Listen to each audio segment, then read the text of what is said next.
धर्म स्नेही सत श्रद्धालु यहाँ पर उपस्थित आप सभी भव्य वर पुंडरीक पुण्यात्मा महानुभाव, जीवन नदी की धार की तरह से यह गतिशील है। इस गतिशील जीवन को स्थिरता प्रदान करना है, वह तभी संभव है जब हम व्यवहार प्राण के बिना चैतन्य प्राणों से जिए, अर्थात ज्ञान और दर्शन से जिए।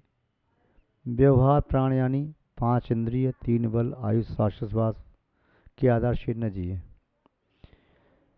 सिद्धों के जो निश्चय प्राण हैं, ज्ञान दर्शन चेतना, केवल उसके सहारे से जिएंगे तब जन्म मरण न होगा।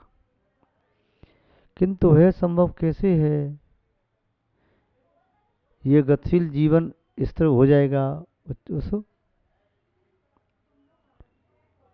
धर्म के माध्यम से, रत्नत्रय के माध्यम से, चार्थ के माध्यम से।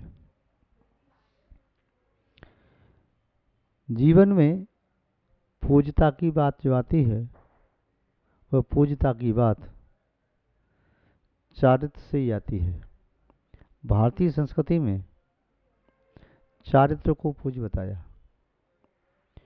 इसलिए जब भी किसी पुण्य पुरुष की पूजा करते हैं तब उसके चरणों को स्पर्श करते हैं, चरण पखारते हैं। अन्य संस्कृति में अभिवंदना करने की विधि अलग हो सकती है। कोई हाथ जोड़ता है, हाथ से हाथ मिलाता है, गले लगता है। ये समकक्षी के लिए तो संभव हो सकता है, किंतु जो अपने आराध्य हैं, इष्ट हैं, उपास्य हैं, उनसे हाथ नहीं मिलाया जाता, उनसे गले भी नहीं मिलते। उनके चरणों में, एक पुत्र अपने पिता के चरणों में, माँ के चरणों में, छोटा भाई बड़े भाई के चरणों में अपना माथा रखता है। एक भक्त भगवान के चरणों में, एक सेवक अपने गुरु के चरणों में, मोक्ष मार्ग रत्नत्रय धर्म या पंचप्रणष्टि के चरणों में अपना माथा रखता है, चरणों की पूजा करता है। भाल सम्माननीय तो है, पूजनीय नहीं। अर्थात जिनके पास केवल अकेला सत्य ज्ञान है, शब्द ज्ञान है, विभिन्न प्रकार की कलाएं और विद्याएं हैं, समाज उनका सम्मान करती है, भाल पर तिलक लगाती है, उसे मुकुट भी पहना दे, शॉल भी उड़ा दे, माला पहना दे।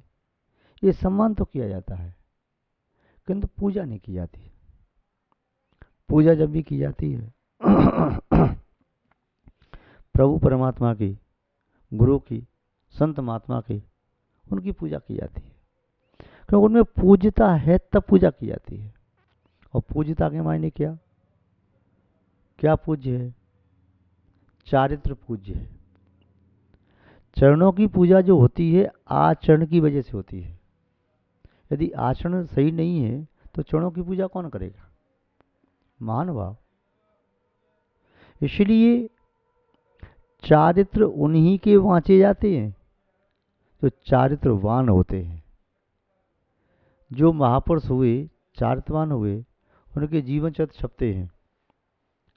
चाहे कोई चरित्र हो, रामचरित्र, हनुमान चरित्र, महावीर चरित्र, आदिनाथ चरित्र, पाशना चरित्र, प्रद्युम्न चरित्र, धनकुमार चरित्र, सुदर्शन चरित्र, जिनदत्त चरित्र, जो भी आप चरित्र पढ़ते हैं, शांतना चरित्र, चंद्रपुर चरित्र, वर्धमान चरित्र, नेमनाथ चरित्र, जितने भी चरित्र हैं चारित्रवान पुरुषों के होते हैं।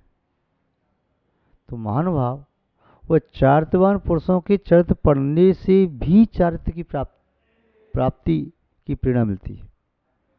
और चारित्रवान कहाँ से है कि अब उसके चरण चिन्ह भी पूजनीय हो गए। दिगंबर परंपरा में जब महापुरुष मोक्ष को प्राप्त कर लेते हैं तो उनकी चरण धूलि जहाँ उन्होंने चरण रखे थे वह स्थान भी पूज्यता को प्राप्त होता है, पूजा जाता है। चरण चिन्हों की भी पूजा होती है। तो सच्चारित्र पूज्य है। चरण की पूजा आचरण से है। जीवन में सदाचार है तो सदा बाहर है, सदा आनंद ही आनंद है। सदाचार के स्थान पर कदाचार आ गया तो कदाचार तो कुछ सदाचार है, उसमें कभी मौज मस्ती कर लो अन्यथा पाप है, विकार है, हाहाकार है। वह कदाचार तो दुखों का आधार है, जीवन पर भार है। इसलिए चरण जिसके अंतःकरण में निश्चय चरण आ गया वह मुक्ति का वर्णन करने में समर्थ हो जाएगा। अंतःकरण में निश्चय चरण माने अभेद रत्नत्रय की प्राप्ति हो गई। अंतःकरण में निश्चय चरण माने वह आत्मरमण करने में समर्थ हो गया। अंतःकरण निश्चय चरण का आशय है उसने समाधि मन के फल को प्राप्त कर लिया, वह अब मुक्ति वन को प्राप्त करेगा, उत्कृष्ट समाधि को प्राप्त करता हुआ। तो महानुभाव ये चरण पूजनीय इसलिए हैं कि उनके द्वारा ही मार्ग तय होता है। मस्तिष्क के द्वारा मार्ग तय नहीं होता। मस्तिष्क के द्वारा मार्ग का ज्ञान होता है पर तय होता है चलने पर। मस्तिष्क से केवल ऊर्जा का व्यय होता है मार्ग के जानने के लिए, और वह व्यय यदि उस पर न चलें तो अपव्यय है, चलें तो रास्ते की जानकारी ठीक है। तो मार्ग तय जानने से नहीं होगा, मार्ग तय होगा चलने से। चलो चरी बेते चलते रहो चलते रहो चलते रहो। चलते रहोगे तो मंजिल अपने आप पास में आ जाएगी, और न चलोगे तो चाहे पास में भी जाना हो तभी पहुंच नहीं पाओगे। तो इसलिए चलना तो परम आवश्यक है। यदि पहुंचना है तो चलना है, मंजिल प्राप्त करनी है तो चलना है, गंतव्य पाना है तो गमन करना है, नहीं तो बिना गमन के कुछ नहीं होगा। तो चलना जरूरी है, और चलने की प्रेरणा हमें और आपको बचपन से प्राप्त हुई है। किंतु उन्होंने ये कहा केवल चलो मत, उसके पहले दो काम और करना है। क्या काम करना है? तो बताया बचपन में माता पिता ने, बेटा देखभाल कर चलो। यदि देखभाल करके चलोगे तो मार्ग की परेशानियां तुम्हें दुख न दे सकेंगी। देखभाल करके चलोगे तो मार्ग के कष्ट तुम्हारे लिए बाधक न बनेंगे। तो देखभाल करके चलो, देखो फिर भालो। देखो माने श्रद्धान करो, भालो माने उसको जानो और चलो।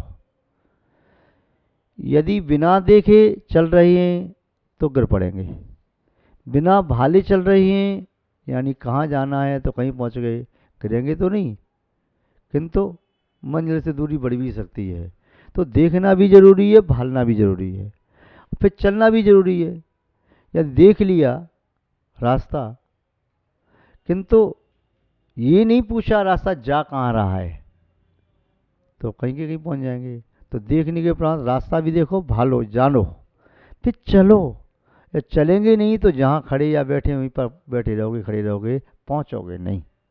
इसलिए देखभाल कर चलो, देखो भी, भालो भी, फिर चलो भी, तीन क्रिया साथ। तो चलो ये चलने की क्रिया तो हो, परंतु क्रिया देखभालने पर ही होना चाहिए, बिना देखे वाले नहीं होना चाहिए। महानुभाव चरम शरीरी वही बनता है जो जीवन में चारित्र का पालन करता है। जिसने चरण की पूजा की है, किसी के चरण की पूजा की है, पुण्य पुरुष के चरण की पूजा की है, महापुरुष के चरण की पूजा की है, भगवान के चरण की पूजा की है, उसने आचरण को प्राप्त किया है। आचरण प्राप्त करने वाला व्यक्ति वह महापुरुष, वह चरम शरीरी हो सकता है।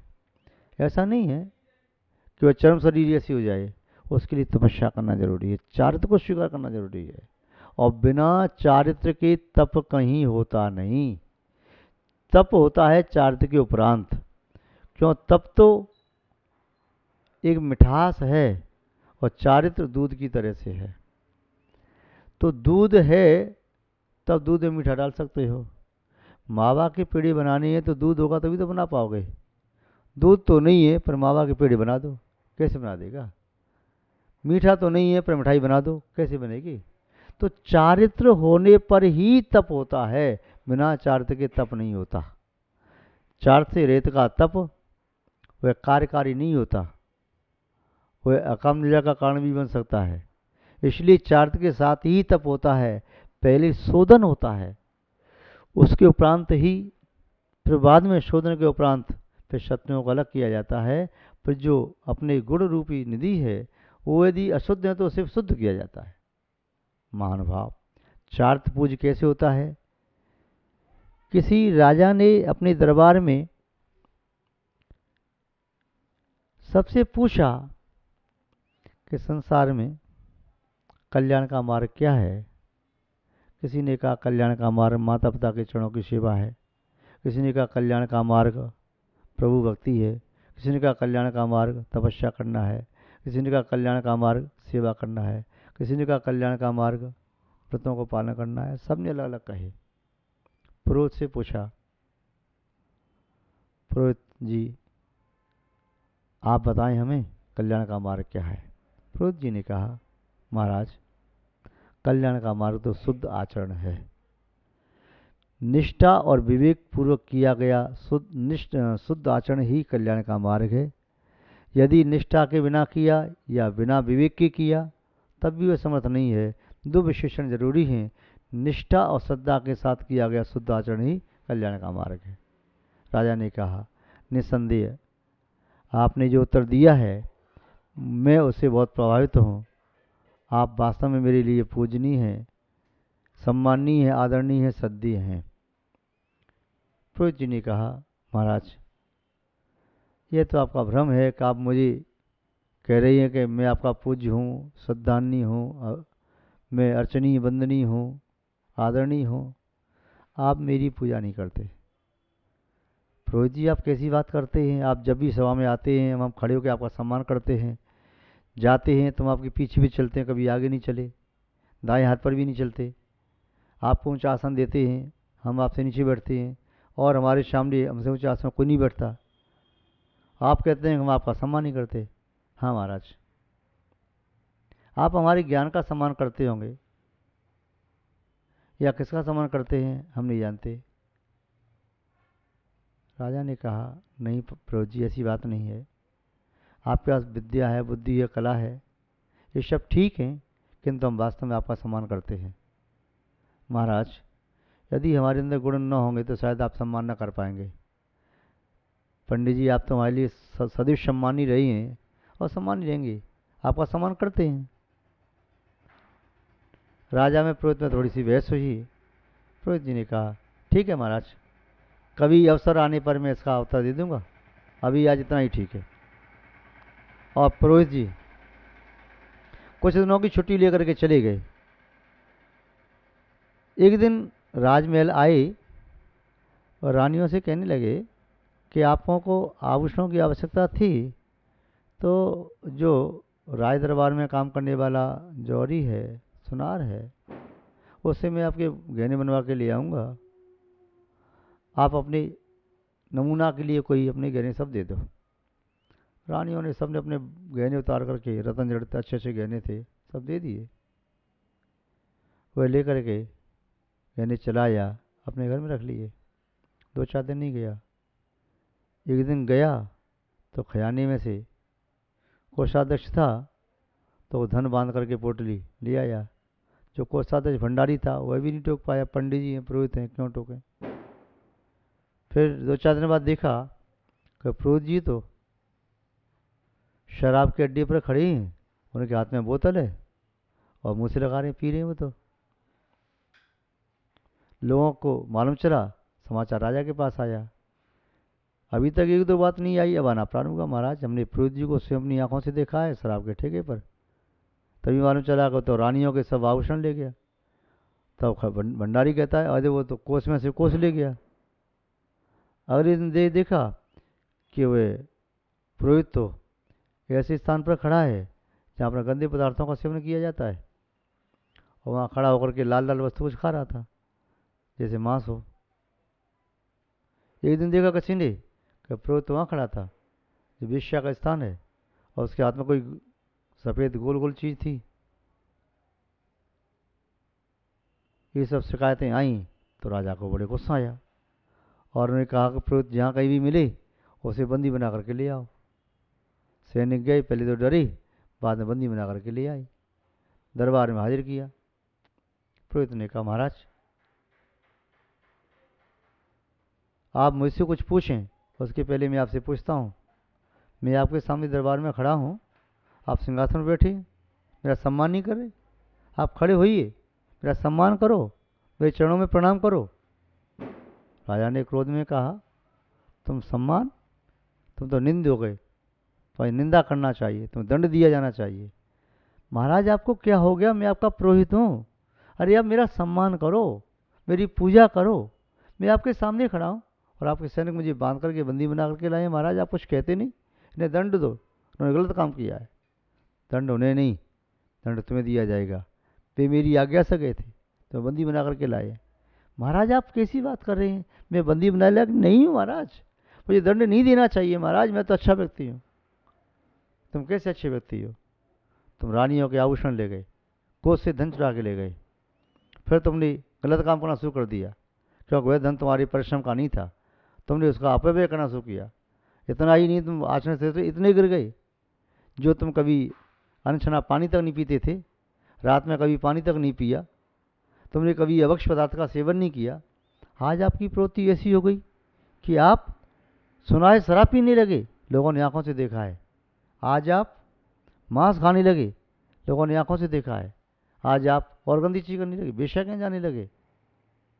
महाराज अपराध क्षमा हो यदि आप ऐसा कहती हैं तो, किंतु पहले आप अपना अपराध स्वीकार करो कि आपका गुरु पुरोहित आपके सामने खड़ा है, आप सिंहासन से खड़े भी नहीं हुए, सम्मान नहीं किया, नहीं कर सकता तुम्हारा सम्मान। महाराज क्षमा करें, कुछ दिन पहले आपने कहा कि आप मेरी पूजा करते हैं, सम्मान करते हैं, अब क्या हो गया महाराज? मेरा ज्ञान कम हो गया क्या? मेरी बुद्धि कम हो गई क्या? मेरा शरीर कोई कम हो गया क्या? मैं कहीं चला गया क्या? फिर मेरी पूजा क्यों नहीं कर रहे? तुम पूजा के योग्य नहीं। क्यों नहीं महाराज, क्या बात है? जैसे आपकी आत्मा प्रकाशित हो जाए, अपनी आत्मा में सुख और शांति का विस्तार करो। हम आपके प्रति ऐसी भावना रखते हैं और इन्हीं सद्भावनाओं के साथ आप सभी महान भावों को बहुत बहुत आशीर्वाद देते हुए अपनी शब्द श्रृंखला को विराम देते हैं।